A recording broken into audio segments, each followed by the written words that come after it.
Hello everyone, আসসালামু আলাইকুম। পবিত্র মাহে রমজানে সবাইকে জানাচ্ছি আন্তরিক শুভেচ্ছা। রমজানে সবারই করে আলুর চপ তৈরি হয়।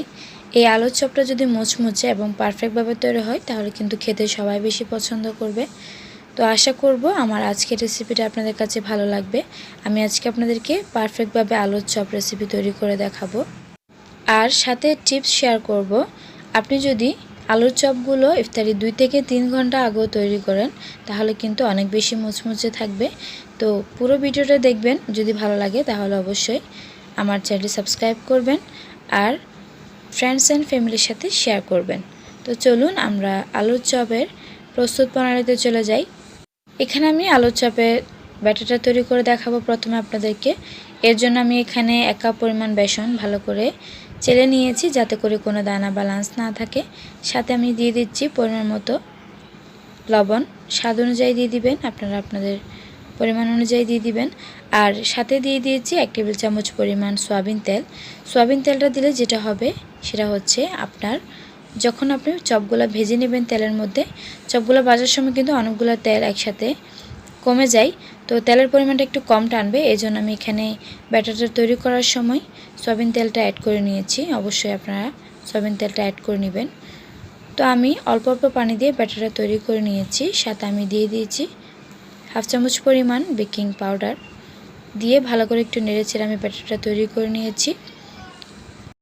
ব্যাটারটা তৈরি করে আমি একটা সাইডে রেখে দিয়েছি। আর এখন আমি আলুর চপের পুরটা তৈরি করে নিব। আর এর জন্য আমি এখানে আগে থেকে 4টা মাঝারি সাইজের আলু সেদ্ধ করে ম্যাশ করে নিয়েছি।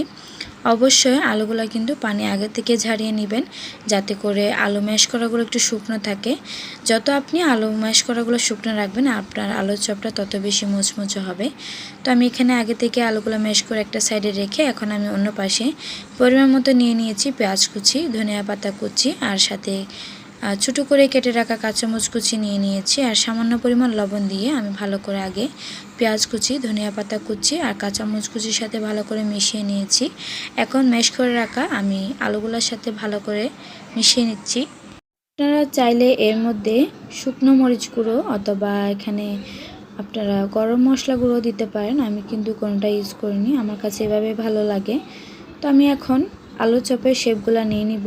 এই জন্য আমি হাতে আলুর পুর নিয়ে এভাবে হাতে একটু বলের মতো ঘুরিয়ে নিয়ে ভালো করে একটু হাতে চাপ দিয়ে ভালো করে হাতে চাপ দিলে এভাবে করে শেপ হয়ে যাবে আলুর চপের মতো। সেটা আসলে বলে বোঝানো নেই, আপনারা দেখে একটু বুঝে নেবেন। আপনারা চাইলে এভাবে করে ময়দা গুঁড়ো লাগিয়ে এগুলোকে অনেকদিন পর্যন্ত ফ্রোজেন করতে পারবেন। আমি কিন্তু আজকে ফ্রোজেন করব না, আপনাদেরকে আমি ভেজে দেখাবো। তো এর জন্য আমি চুলায় পর্যাপ্ত পরিমাণ তেল দিয়ে দিয়েছি। তেলগুলো যখন হালকা গরম হয়ে আসছে আমি একটা কাঁটা চামচের সাহায্যে, অবশ্যই আলুর চপ বানানোর সময় বড় সাইজে একটা কাঁটা চামচের সাহায্যে এভাবে করে 2 পাশটা ব্যাটারের মধ্যে চুবিয়ে নিয়ে আলুর পুরটা তারপর তেলের মধ্যে ছেড়ে দিবেন। হাতে দিলে দেখা যায় আঙুলের ছাপ পড়ে, তো আপনারা চেষ্টা করবেন কাঁটা চামচ দিয়ে এভাবে করে দেওয়ার। কাঁটা চামচ দিয়ে দিলে দুপাশে কোনো আঙুলের ছাপ পড়ার কোনো চান্সই থাকে না। তো খুব সুন্দর করে আলুর চপটা ফুলে আসে। তো দেখতে পাচ্ছেন আমি তেলের মধ্যে দিয়ে দিয়েছি। এভাবে করে যদি আপনি কাঁটা চামচ দিয়ে দেন দেখতে পারবেন খুব সুন্দর গোল একটা শেপ আসবে আর আঙুলের ছাপ থাকবে না। তো দেখতে অনেক বেশি সুন্দর লাগবে।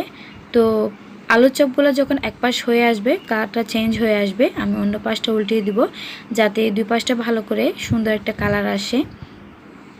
খুবই সুন্দর একটা কালার আসছে আর 2 পাশটায় কিন্তু বেসনের পুর করা থাকে আর ভিতরে কিন্তু আলুর চপটা অনেক বেশি মজা হয়।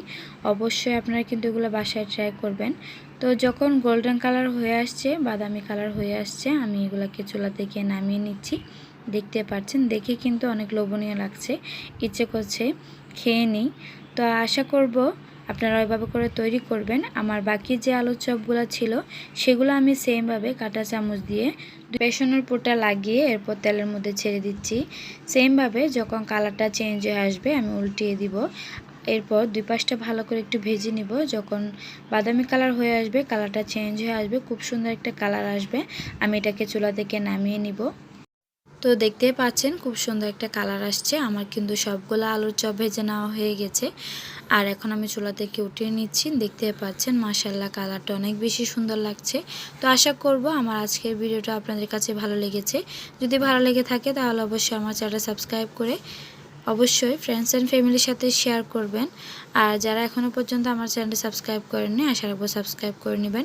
যারা সাবস্ক্রাইব করেছেন আপনাদেরকে অসংখ্য ধন্যবাদ। সবাই ভালো থাকবেন, সুস্থ থাকবেন। আল্লাহ হাফেজ।